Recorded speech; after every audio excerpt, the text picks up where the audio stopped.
Good morning. Good morning. We are back. We are still in Genesis. We are on Genesis 8 in the New International Version. Welcome back, guys. Let's go.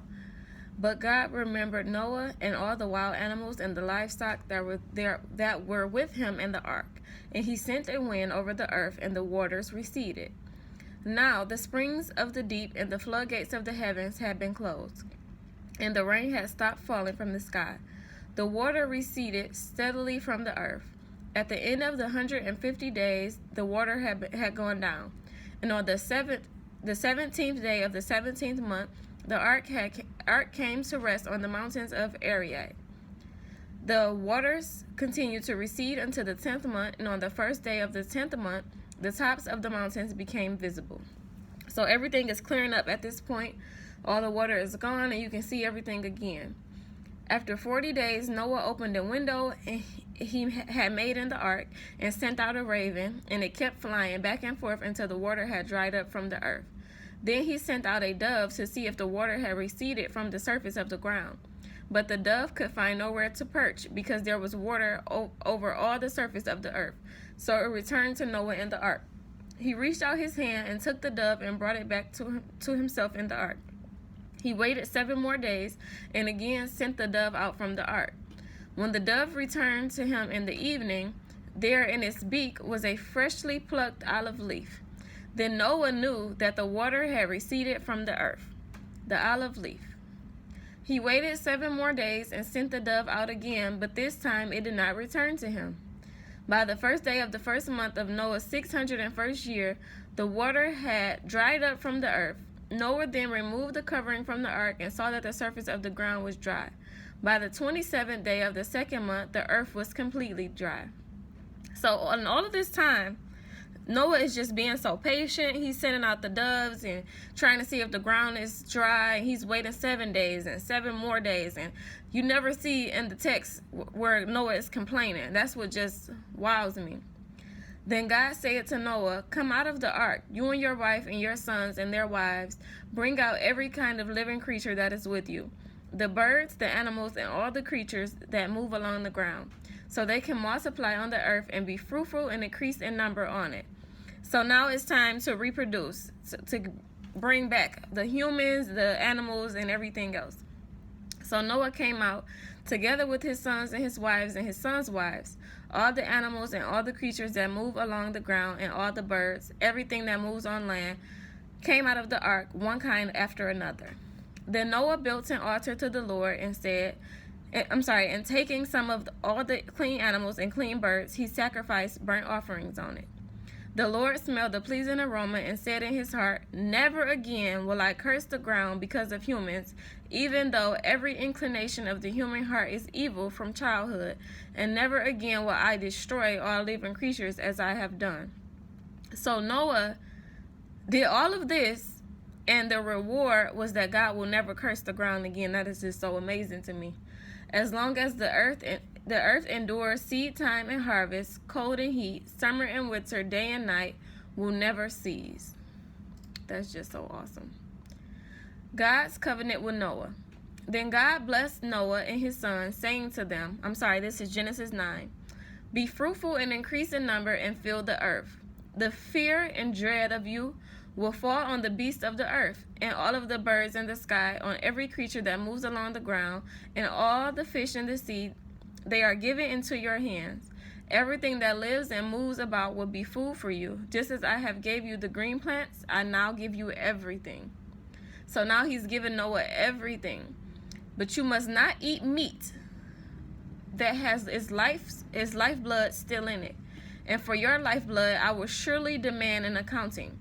I will demand an accounting for every animal and from each human being too. I will demand an accounting for the life of another human being.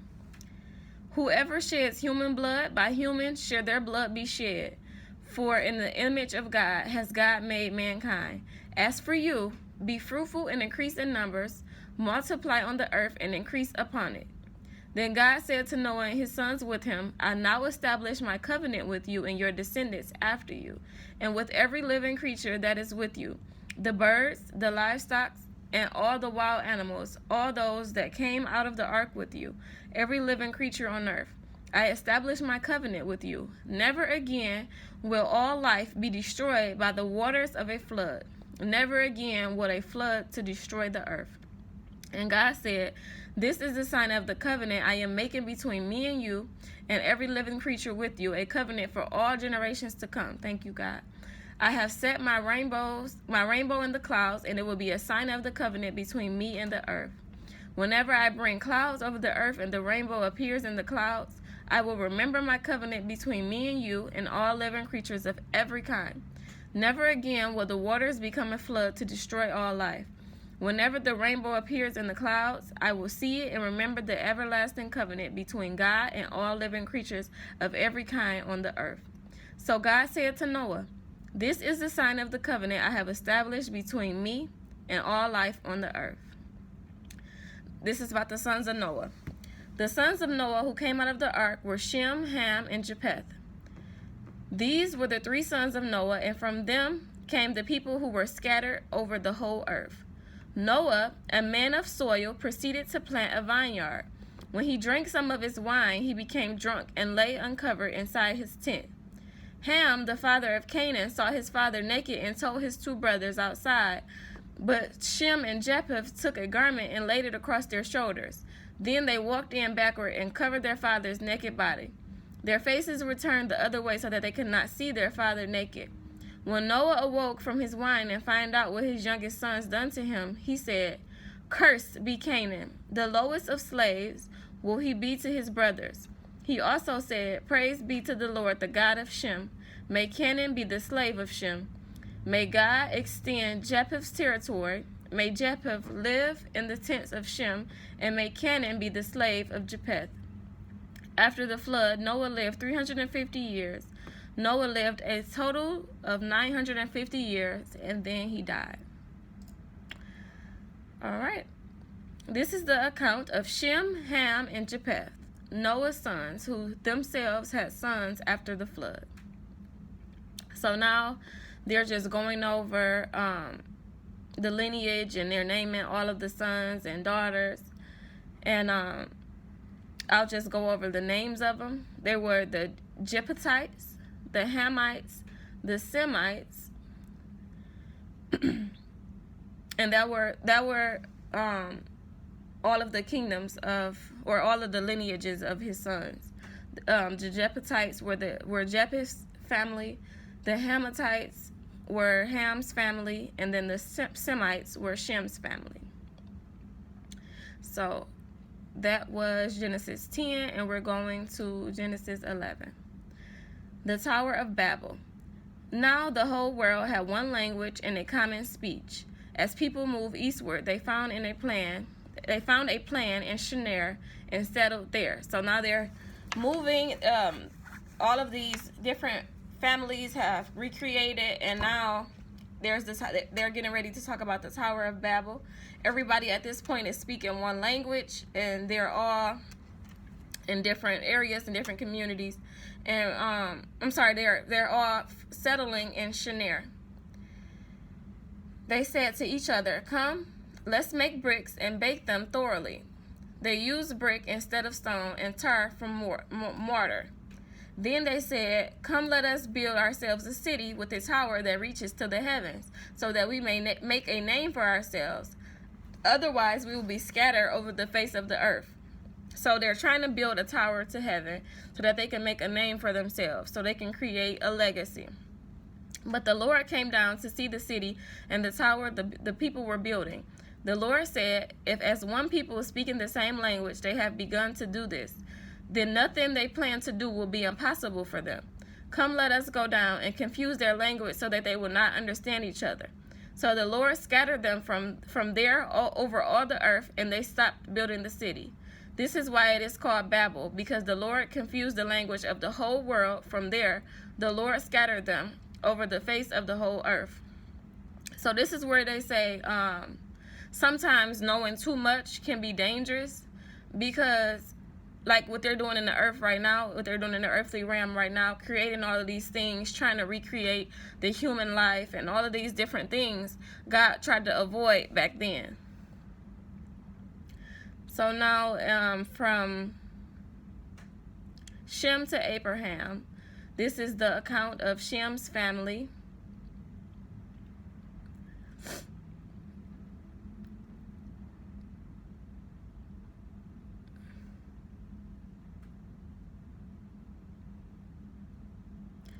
I'm just trying to see where this ends. They're naming and after Terah had lived 70 years, he had became the father of Abram, Nera. Okay, now we're talking about Abram. This is the account of Terah's family line. Terah became the father of Abram, Nahor, and Haran. And Haran became the father of Lot. While his father Terah was still alive, Haran died in Ur of the Chaldeans in the land of his birth. Abram and Nahor both married. The name of Abram's wife was Sarah, and the name of Nahor's wife was Milcah. She was the daughter of Haran, the father of both Milcah and Ishcah. Now Sarah was childless because she was not able to conceive. Terah took his son Abram, his grandson Lot, son of Haran, and his daughter-in-law Sarah, the wife of his son Abram, and together they set out from the Ur of the Chaldeans to go to Canaan. But when they came to Haran, they settled there. Terah lived 205 years, and he died in Haran. So now that leaves Abram and Sarah. So we're going to Genesis 12. This is the call of Abram. The Lord said to Abram, "Go from your country, your people, and your father's household to the land I will show you. I will make you into a great nation, and I will bless you. I will make your name great, and you will be a blessing. I will bless those who bless you, and whoever curses you, I will curse. And all people and all peoples on earth will be blessed through you." So Abram went, as the Lord had told him, and Lot went with him. Abram was 75 years old when he set out from Haran. He took his wife Sarah, his nephew Lot, and all the possessions they had accumulated and the people they had acquired in Haran, and they set out for the land of Canaan, and they arrived there. So now it's Sarah and Abram, which are husband and wife, and they have a nephew, Lot. Abram traveled through the land as far as the site of the great tree of Moreh and Shechem. At the time, the Canaanites were in the land. The Lord appeared to Abram and said, To your offspring I will give this land. So he built an altar there to the Lord who appeared to them. Mind you, they're saying at the time the Canaanites were in the land. And God is telling Abram, I'm going to give this land to your offsprings. That's interesting. From there he went on toward the hills of Bethel and pitched his tent, with Bethel on the west and Ai on the east. There he built the altar to the Lord and called on the name of the Lord. Then Abram set out and continued toward the Negev. Now there was a famine in the land, and Abram went down to Egypt to live there for a while, because the famine was severe. And as he was about to enter Egypt, he said to his wife Sarah, I know what a beautiful woman you are. When the Egyptians see you, they will say, this is his wife. Then they will kill me, but will let you live. Say you are my sister, so that I will be treated well for your sake, and my life will be spared because of you. When Abram came to Egypt, the Egyptians saw that Sarah was very beautiful. And when Pharaoh's officials saw her, they praised her to Pharaoh, and she was taken into his palace. He treated Abram well for her sake, and Abram acquired sheep and cattle, male and female donkeys, male and female servants, and camels. So just for a second, I just want to help you understand why Abram wanted Sarah to pretend to be his sister instead of his wife. When, even in today's times, a lot of times when another man is intimidated by another man, he sees that he's with a woman and they are looking nice and they're together, there's a jealousy spirit that approaches. But if he thinks that is his sister, then it's like, oh, okay, bro, I want to talk to your sister. So it's a difference in somebody being your wife and someone being your sister, because if she's your sister, then if I treat you nice, then I can benefit from it. But the Lord inflicted serious diseases on Pharaoh and his household because of Abram's wife Sarah. So Pharaoh summoned Abram. "What have you done to me?" he said. "Why didn't you tell me she was your wife? Why did you say she is my sister, so that I took her to be my wife? Now then, here is your wife. Take her and go." Then Pharaoh gave orders about Abram to his men, and they sent him on his way with his wife and everything he had. So now that Pharaoh had taken Sarah into his kingdom and tried to pretend that she was going to be his wife or make her his wife, God was getting ready to curse him. He was going to put diseases on him and his household. And so he gave Sarah back to him and then still let him go free. So even though Abram went in and told him that that was his sister, and he lied to Pharaoh to get what he needed, God still protected him, which is, I'm sorry, y'all, that just blows my mind, because he's so obedient to God that God still protects him even in those dark places where he goes and create trouble for himself. And lastly, we're going to go to Genesis 13. So Abram went up from Egypt to the Negev with his wife and everything he had, and Lot went with him. So Lot is still with them. Abram had become very wealthy in livestock and silver and in gold. From the Negev he went from place to place until he came to Bethel, to the place between Bethel and Ai, where his tent had been earlier, and where he had first built an altar. Then Abram called on the name of the Lord.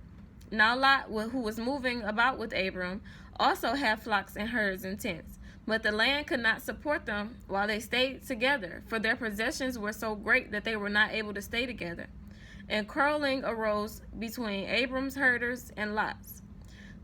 So now Abram and Lot are both rich men. They're getting all of these good, nice things, and now the land has become too small for the both of them, and their herds are quarreling with each other. So in just today's terms, the animals are beginning to not get along anymore, and they're fighting. The Canaanites and the Perizzites were also living in the land at this time. So mind you, they're still there. Even though God has promised Abram this land, the Canaanites and the Perizzites are still here. So Abram said to Lot, "Let's not have any quarreling between you and me, or between your herders and mine, for we are close relatives. Is not the whole land before you? Let's part company. If you go left, I'll go right, and if you go to the right, I'll go left." Lot looked around and saw the whole plain of the Jordan towards Zoar was well watered, like the garden of the Lord, like the land of Egypt. So Lot chose from himself the whole plain of the Jordan and set out toward the east. The two men parted company. Abram lived in the land of Canaan, while Lot lived among the cities of the plain and pitched his tent near Sodom. Now the people of Sodom were wicked and were sinning greatly against the Lord. So when they decided that they were going to go both ways, Lot looked around and he saw, oh, okay, Zoar looked like it's well watered. This looked like it's going to be some nice ground. I'm going to, plant my soy, plant my food or whatever that they were doing at that time, and it's going to be fruitful and multiply. This looked like some good land here. So he took that land from himself, but then he pitched his tent near Sodom, which was a wicked place. The Lord said to Abram after Lot had parted from him, "Look around from where you are to the north and south, to the east and west. All the land that you see I will give you and your offspring forever. I will make your offspring like the dust of the earth, so that if anyone could count the dust, then your offspring could be counted." So that means that they are not going to be counted, because we cannot count the dust. "Go walk through the length and breathe of the land, for I am giving to you." So Abram went to live near the trees of Mamre and Hebron, where he pitched his tent. Then he built an altar to the Lord. So that was the conclusion of Genesis 13, guys. I am excited about what's going to happen next. Lot is near this wicked city. Abram is just received a message from God that he's going to give him the north, south, east, and west, and the land. He's going to make sure that his offspring are basically covered forever. And he's going to make them like the dust of the earth. So that means he's getting ready to multiply Abram in a mighty way, because you cannot count the dust. No matter how much you try, you can't count it. So he's getting ready to increase him exceedingly. So I'm excited about what's coming next, guys. I hope you come back to join me with Genesis 14.